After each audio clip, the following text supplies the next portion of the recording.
রাজধানীর যানজট কমাতে বিজয় সরণি থেকে ডান দিকের মোড় নেওয়া বন্ধ, যেতে হবে প্রধান উপদেষ্টার কার্যালয়ের প্রবেশ গেটের আগে ডানের মোড় দিয়ে। আগারগাঁও লিংক রোড, বিআইসিসি মোড় অথবা আগারগাঁও ক্রসিং হয়ে এখন থেকে পৌঁছাতে হবে গন্তব্যে। 23 জানুয়ারি এক বিজ্ঞপ্তিতে এই নির্দেশনা দেয় ডিএমপি।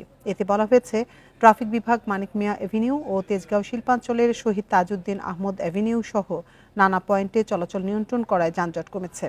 নগরবাসী এর সুফলও পাচ্ছে। সে ধারাবাহিকতাতেই বিজয় সরণি ক্রসিংয়ের যানজট কমাতে এই সিদ্ধান্ত নিয়েছে ডিএমপি।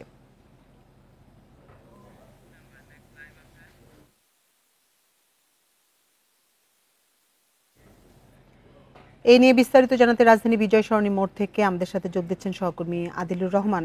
আদিলুর, রাজধানীর যানজট কমাতে ডিএমপির পক্ষ থেকে যে পদক্ষেপগুলো নেওয়া হয়েছে সেটি আসলে কতটা ফলপ্রসূ হয়েছে? আপনি সড়কের পরিস্থিতি কেমন দেখছেন? দেখুন, আজকে শুরুতে আসলে আপনাকে নতুন যে উদ্যোগটি নিয়েছে সেই নতুন উদ্যোগ সম্পর্কে আসলে জানাতে চাই এবং একই সাথে আপনাকে সেই দৃশ্যটি, সড়কের দৃশ্যটি আসলে দেখাতে চাই।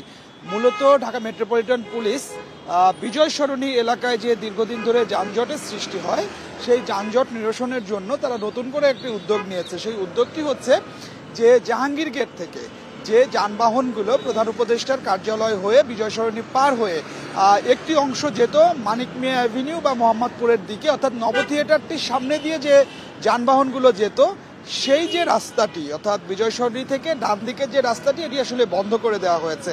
বন্ধ করে দিয়ে শুধুমাত্র জাহাঙ্গীর গেট থেকে যানবাহনগুলো ফার্ম গেট অভিমুখে বা কারণ বাজার অভিমুখে যেতে পারছে। এর আগে যারা মানিক মিয়া অ্যাভিনিউ বা মোহাম্মদপুরের দিকে যাবেন তাদেরকে জাহাঙ্গীর গেট পার হওয়ার পরে প্রধান উপদেষ্টার কার্যালয়ের আগে, ঠিক আগে একটি ইউটার্ন আছে। সেই ইউটার্নের দিয়ে যে তেজগাঁয়ের যে পুরাতন যে বিমানবন্দর, সেই বিমানবন্দরের পাশ দিয়ে যে পুরা লিংক রোডটি আছে, সেই লিংক রোড দিয়ে আসলে তাদেরকে যেতে হচ্ছে। আমরা ঢাকা মেট্রোপলিটন পুলিশের কাছে জানতে চেয়েছিলাম যে কেন আসলে তারা এই নতুন উদ্যোগটি গ্রহণ করেছেন। তারা যেটি আসলে বলছেন যে বিজয় সরণি এলাকার যানজট নিরসনের জন্য তারা এই উদ্যোগটি নিয়েছেন এবং একই সাথে তারা বলছেন যে তারা যখন জাহাঙ্গীর গেট থেকে ফার্ম গেট অভিমুখে এই সড়কটি যখন, এই সিগন্যালটি যখন খুলে দিচ্ছেন, তখন একই সাথে তারা ফার্ম গেট থেকে জাহাঙ্গীর গেট অভিমুখে যে সড়কটি আছে সেই সড়কের যানবাহন, অর্থাৎ দুইটি সড়কের যানবাহন একই সঙ্গে চলাচল করতে পারছে। তবে এখানে একটি বিষয় আসলে আমরা লক্ষ্য করতে পারছি যে ফার্ম গেট থেকে যে যানবাহনগুলো তেজগাঁয়ের দিকে যাবে অথবা এলিভেটেড এক্সপ্রেসে উঠবে সেই যানবাহনগুলোকে কিন্তু আসলে বিজয় সরণি মোড়টিতেই অপেক্ষা করতে হচ্ছে। অর্থাৎ শুধুমাত্র একটি সিগন্যাল ব্যবস্থায় এই পরিবর্তনটি আনা হয়েছে। ডিএমপির পক্ষ থেকে বলা হচ্ছে যে এই যে নতুন যে উদ্যোগটি নেওয়া হয়েছে সেই উদ্যোগটি নেওয়ার ফলে যানজট অনেকটা কমবে। তবে এর মধ্যে সাধারণ মানুষ তারা এখনো বিষয়টিতে আসলে অভ্যস্ত হননি।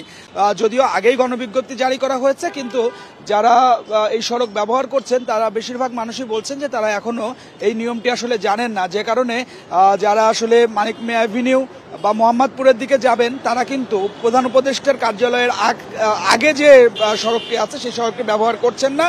ফলে বিজয় সরণিতে এসে যখন তাদেরকে আটকে দেওয়া হচ্ছে বা ফার্মগেট অভিমুখে তাদেরকে পাঠিয়ে দেওয়া হচ্ছে, তখন কিন্তু তারা কিছুটা ভোগান্তির মধ্যে পড়ছেন।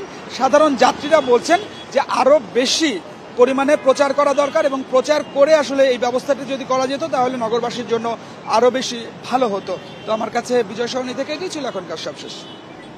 রাজধানীর বিজয় সরণি মোড় থেকে জানাচ্ছিলেন সহকর্মী আদিলুর রহমান।